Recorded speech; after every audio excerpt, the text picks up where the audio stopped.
Alors, le Québec est vraiment sur le point de tourner une page importante dans sa politique d'immigration. On va décortiquer ensemble le tout nouveau plan du gouvernement pour 2026 à 2029. Et attention, ce plan, il annonce un virage majeur. Moins de monde, oui, mais surtout beaucoup plus de contrôle. Pour bien comprendre ce qui se passe, tout commence avec ce chiffre, 565 000.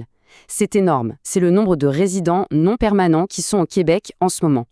Et pour le gouvernement, ce chiffre a tout simplement explosé ces dernières années, au point de mettre tout le système sous tension. Le gouvernement affirme donc que cet afflux a mis une pression, disons-le, insoutenable sur les services essentiels de la province. Mais de quelle pression parle-t-on exactement? Eh bien, c'est vraiment le cœur de leur argument et ils ont des chiffres pour l'appuyer. Et là, on ne reste pas dans le vague. Tenez-vous bien, dans la santé, il faudrait plus de 10 000 employés supplémentaires. Dans les écoles, on parle de 62 000 élèves en plus, ce qui équivaut, pour se faire une idée, à devoir trouver 400-500 enseignants à temps plein. Et puis, il y a le logement. 280 000 nouveaux ménages qui cherchent un toit. Bref, ce sont ces données qui font dire au gouvernement que la fameuse capacité d'accueil de la province a tout simplement été dépassée. Alors, face à cette situation, quelle est la solution mise sur la table? Eh bien, la première étape, elle est plutôt radicale. On va réduire le nombre total de personnes admises. Concrètement, le plan fixe une nouvelle cible à 45 000 résidents permanents par an. Pour qu'on comprenne bien, c'est à peu près 15 000 personnes de moins que ce qu'on a accueilli ces 2 dernières années. Si on fait le calcul sur 4 ans, ça veut dire 60 000 personnes de moins qui obtiendront leur résidence permanente. C'est une baisse, disons-le, très significative. Et la réduction ne s'arrête pas là. En plus de ces 60 000 résidents permanents en moins, le Québec veut aussi diminuer de 25 000 le nombre de résidents temporaires qu'il peut contrôler, comme certains travailleurs ou étudiants étrangers. Donc au total, l'objectif c'est d'avoir 85 000 personnes de moins sur le territoire que ce que la tendance actuelle nous aurait donné. Mais attention, ce plan, ce n'est pas juste une question de chiffres, loin de là. En fait, ça change fondamentalement la manière de choisir les immigrants. On passe d'une approche qui était presque automatique à une sélection beaucoup plus ciblée. Le portrait robot du nouvel arrivant est très clair. La grande majorité, près des 2/3, sera choisie pour ses compétences économiques. Et parmi eux, on vise que plus des 3/4 parlent déjà français et que près des 2/3 soient des gens qui sont déjà au Québec. L'idée, c'est clair, c'est de miser sur des personnes qui sont déjà en partie intégrées. Et pour faire ça, on met fin à un programme qui était super populaire, le PEC, qui donnait une voie quasi automatique à la résidence permanente pour beaucoup de monde. À la place, on instaure un nouveau système, le PSTQ. Le mot-clé ici, c'est vraiment sélection. Le gouvernement se donne le pouvoir de choisir, d'inviter activement les candidats qu'il veut.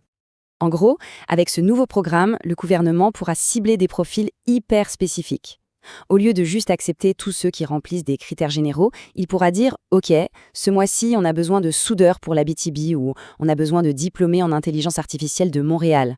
C'est une approche beaucoup plus chirurgicale qui s'adapte aux besoins du moment. Et puis, il y a l'autre grand pilier de ce plan, le français. Les nouvelles règles sur la langue sont vraiment au cœur de la stratégie et ça commence bien avant la résidence permanente. Là, la mesure est on ne peut plus claire. À partir de fin 2025, un travailleur temporaire qui veut rester plus de 3 ans devra prouver qu'il a une connaissance fonctionnelle du français parlé. S'il n'y arrive pas, eh bien, il ne pourra tout simplement pas renouveler son permis de travail. C'est un changement majeur. Cette phrase du ministre, elle résume vraiment toute la philosophie derrière ce virage. L'idée, c'est que l'immigration n'est pas automatique, ce n'est pas un dû. C'est quelque chose qui se mérite et l'un des critères pour le mériter, c'est de montrer son engagement envers la langue française. Bon, mais la question, c'est pourquoi tous ces changements? Et pourquoi maintenant? Le gouvernement, lui, il avance 2 grandes raisons. D'abord, une question de capacité interne et ensuite une relation, disons, compliquée avec le gouvernement fédéral. Le principe qui guide tout ça, c'est la fameuse capacité d'accueil. Pour faire simple, c'est une idée de gros bon sens. On ne devrait pas accueillir plus de gens que ce que nos services publics, nos écoles, nos hôpitaux, nos logements peuvent réellement prendre en charge. Et puis, il y a l'autre raison qui est plus politique. Le gouvernement du Québec nous dit qu'il aurait pu descendre encore plus bas, peut-être à 35 000 personnes. Mais s'il a choisi 45 000, c'est un peu pour se protéger des politiques d'Ottawa. En gros, il craint de perdre des travailleurs temporaires essentiels en région, et en gardant une cible un peu plus haute, il se donne une marge de manœuvre pour leur accorder la résidence permanente et les garder ici. Donc, si on résume tout ça, le nouveau plan du Québec, c'est 4 choses.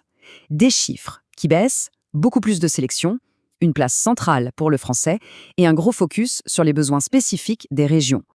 Voilà, le plan est maintenant sur la table. La logique est claire. Moins de monde, mais des gens mieux choisis. La grande question qui reste, c'est est-ce que cette nouvelle approche plus contrôlée va vraiment réussir à soulager la pression sur nos services publics sans pour autant nuire à une économie qui, on le sait, a désespérément besoin de main-d'œuvre? C'est le pari que fait le Québec. L'avenir nous dira s'il est gagnant.